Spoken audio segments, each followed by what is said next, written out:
Hello and welcome to Precon Decon, the video series where I deconstruct the pre-constructed decks of Magic the Gathering's history. In this video, we're gonna carry on with our look at Future Sight and look at Rebels Unite, which is a white and black deck. Let's look at the deck list. So we've got 26 creatures, 6 enchantments, 4 instants, 24 land, mana curve off to the side there. Let's dive into it. So as you probably guessed from the name of the deck, it's all about Rebels, because Rebels were all the way through Time Spiral block, kind of dotted around red. Red? They weren't in red at all. White and black. Although, like, it is weird, actually, there were never rebels in red. Like, red is, like, the colour of, like, rebellion and anarchy. Like, why were there never any red rebels? Anyway. So yeah, they were dotted around white and black, and this is kind of like a callback to Mercadian masks.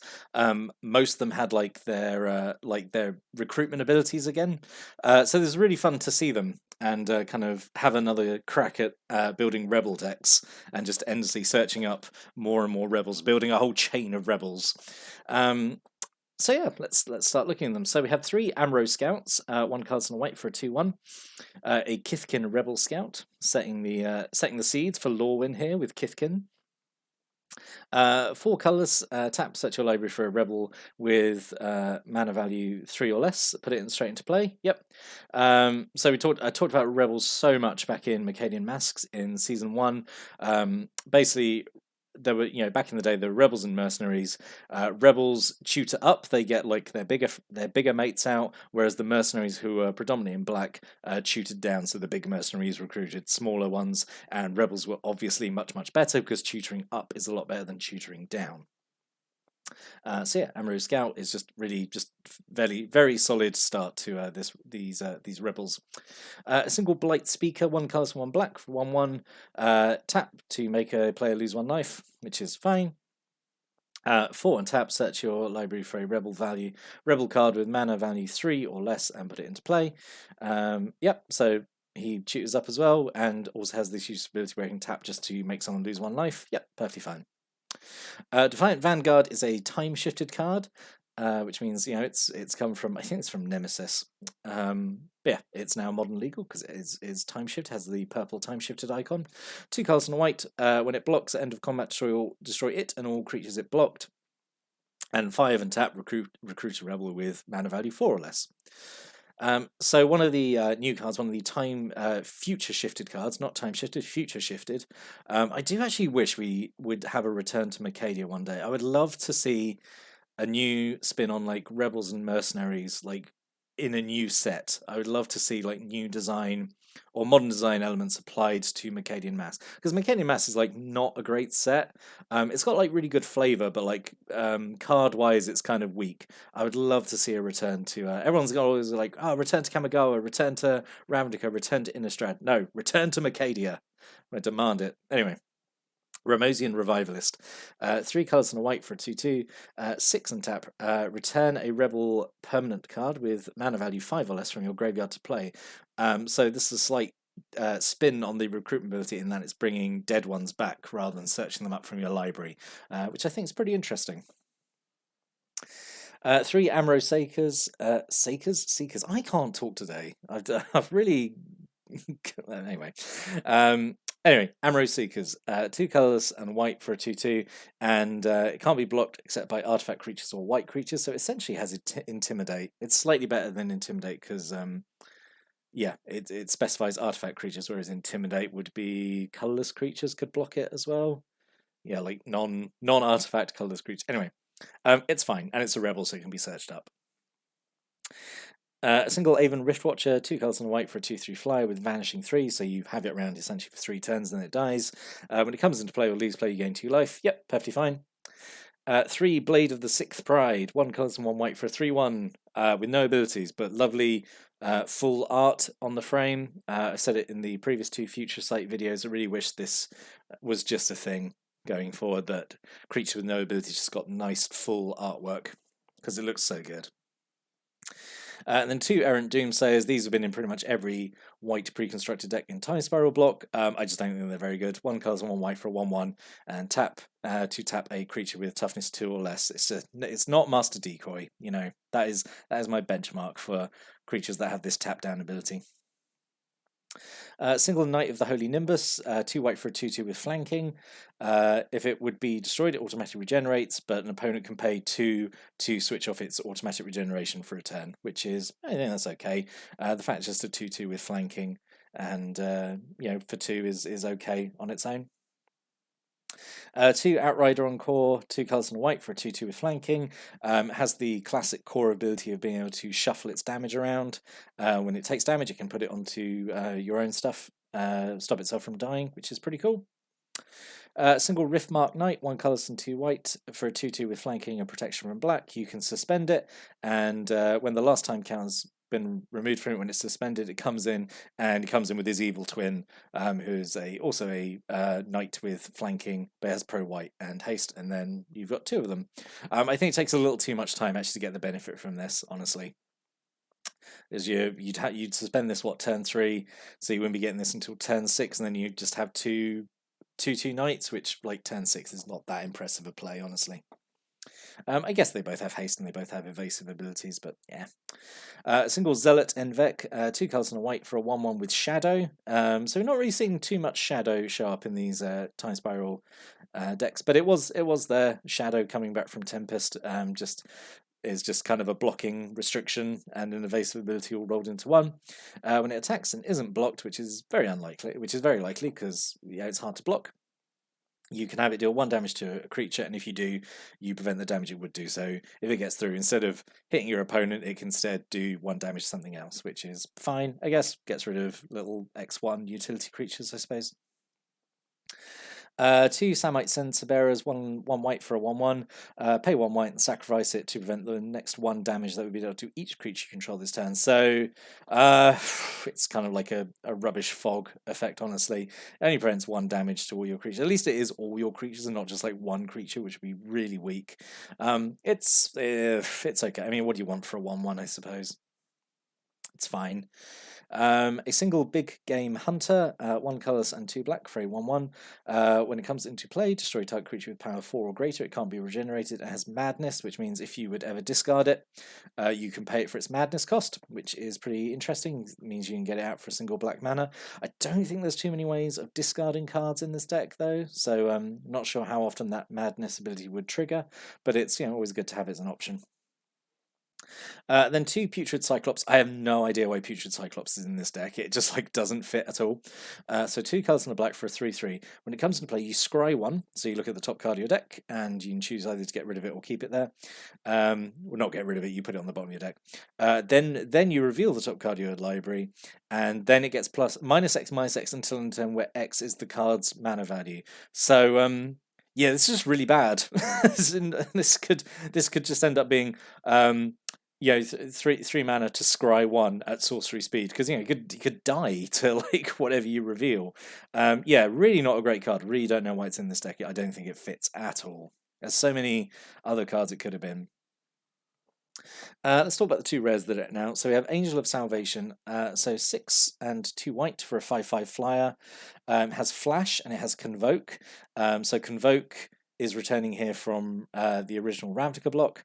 It was the Selesnya mechanic. Basically means you can tap your creatures to help pay for this creature's casting cost. So every creature you tap either reduces its cost by pays for 1 or 1 mana of the tapped creature's color. And you got a lot of creatures in this deck. You're pumping out a load of rebels. So yeah, you could potentially get this down a lot sooner than turn 8. Yeah, because 8 mana is very expensive. But yeah, so 5/5 flash flying. When it comes into play, prevent the next 5 damage that would be dealt this turn amongst any number of things. You divide how you choose. It's okay. This is me being greedy, but I kind of wish it was just prevent all damage to you and your stuff. I think that would have been a lot stronger effect than just kind of 5 divvied out. But so you can potentially get out. Well, not for free because you have to tap a bunch of creatures. But it's still a big 5/5 flyer. Yeah, it's okay, I think. And then Magus of the Abyss. So 3 colours and a black. One of the Time Spiral Magi. As it's a future sight one, it references a old enchantment, in this case the Abyss. So 3 cards in the black for a 4/3 at the beginning of each player's upkeep. Destroy a non-artifact creature that player controls of their choice and it can't be regenerated. I have no idea why it's not just worded as sacrifice. Because it's basically the same thing. Although if you do find a way of giving your own stuff indestructible, which I mean it can't be done in this deck, but in just if you use this in constructed play, then you don't lose your own stuff because it's indestructible. You can't destroy it to the effect. But yeah, no idea why it's not worded as sacrifice. But yeah, it's okay. Again, like you've got a lot of creatures in here to kind of absorb the kind of the damage done by it, but that's okay, I guess. It doesn't really feel like it fits in here, And then non-creature spells. So we have 2 Bound in Silence, so 2 cards and a white. Is a tribal enchantment, so this was a little sneaky nudge nudge wink wink for tribal being a thing in Lorwyn. Tribal being a super type. So it was a rebel aura, so it's designed, you can search it up with your rebel cards, and goes on a creature, and it's just pacify, basically. It's slightly more, it's more expensive pacifism, but it pays off the fact that it can be searched up at instant speed with a rebel. So yeah, it's okay. And a single Witch's Mist, 2 cards and a black enchantment, 2 and a black and tap, destroy target creature that was dealt damage this turn. So it's another one of these like future shifted cards. I guess the weird mechanical thing here is that it's an enchantment that taps, which enchantments obviously don't really do that often. No reason why they shouldn't. Like it doesn't affect. I mean, nothing in the rules stops enchantments tapping or being tapped. But yeah, it's okay. Like this really does just feel like an equipment or something, or not an equipment, like an artifact. I don't really know why it needs to be enchantment, but yeah, it's okay. And then 3 Luma Thread Fields. So 1 card and 1 white, it's an enchantment. Creature you control get +0/+1, but it has morph, so you can play it face down as a 2/2 creature with no color or types for 3 colorless, and then you turn it face up as its morph cost. So this is pretty interesting actually, because you could block with it, and if it was going to die, you pay its morph cost. Guess what? It's an enchantment. Enchantments can't be killed by combat damage, so then it's a very roundabout way of just essentially making sure an attacking creature does no damage, and also then buffs up your other stuff. And having 3 of them, I think, is actually pretty interesting. It is the only morph creature in the deck, though, so it's actually not a surprise when you play this face down. Yeah. We have 2 Dawn Charm. This is just a really great card. I really like it. 1 card and 1 white.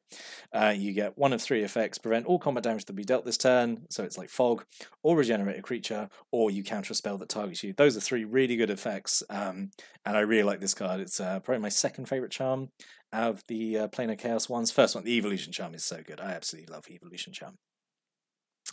2 Return to Dust. So this is kind of just a artifact enchantment removal spell, 2 cards and 2 white. Remove exile an artifact or enchantment. If you play this spell during your main phase, so essentially as if it was a sorcery, you can instead get 2 things instead, which is pretty good. Yeah. Wait, yeah, well, up to 1 other. There we go. Yeah, I was like, have I read that right? Yes, it is. Yeah, so if you play as a sorcery speed, you essentially double up on it. And then 2 Terramorphic Expanse, which is fine. You're playing a double color deck and it's white-black, so you're not exactly got a lot of options for filtering or fixing your mana. So yeah, 2 Terramorphic Expanse I think is absolutely fine. So what could have been? I think it's an okay deck, but as I said, like some of the cards in here, I do not understand why they were in here. Like Putrid Cyclops is like just a shit card, honestly. You had the option right here, Deep Cavern Imp. It is a rebel. It fits the theme.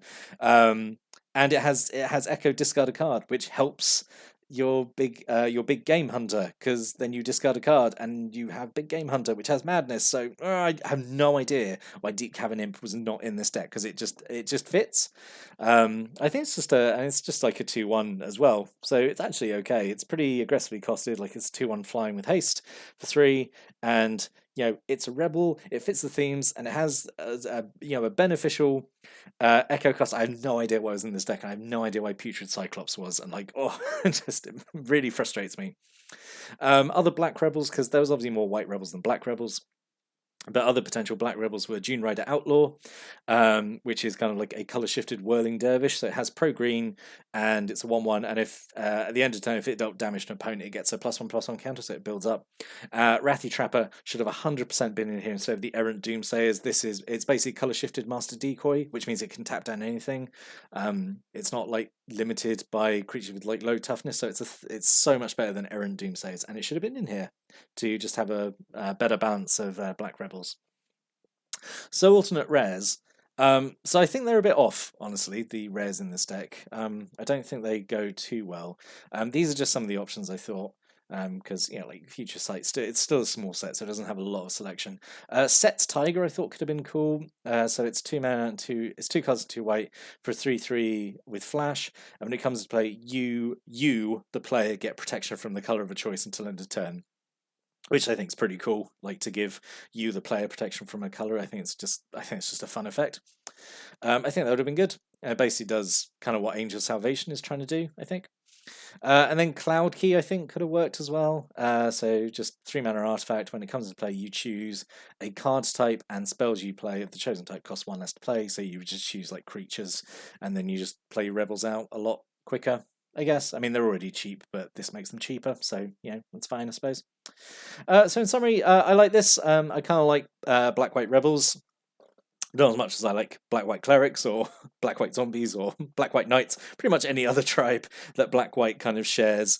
But yeah, I think it's pretty good. Fairly solid. Like it's all the pieces go together kind of nicely. I say there are like some really bad choices of cards in this deck, but overall, I think it's okay. It's okay.